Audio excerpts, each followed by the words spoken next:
Milí rodiče, dnes přicházím s takovým mírně kontroverzním tématem. Řekni mi, koho sleduješ a já ti řeknu, jaké máš IQ. Opravdu je možná tahle korelace? Ano. Takže vy se nemusíte ničeho bát, vy jste na tom velice dobře, skvěle, protože když to vezmeme ve vztahu ke mně jako řečníkovi, tak vaše IQ musí být minimálně 114, čili mezi nadprůměrným a vysokým. Jak jsem k tomu došla?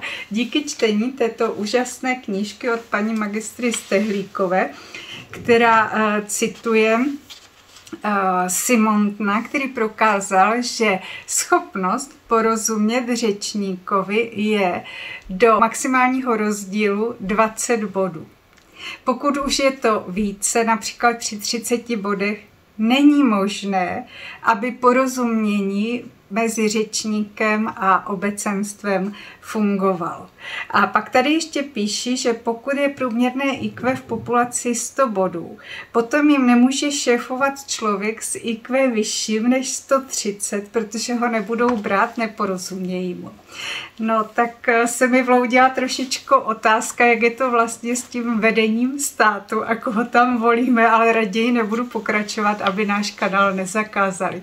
Krásný den.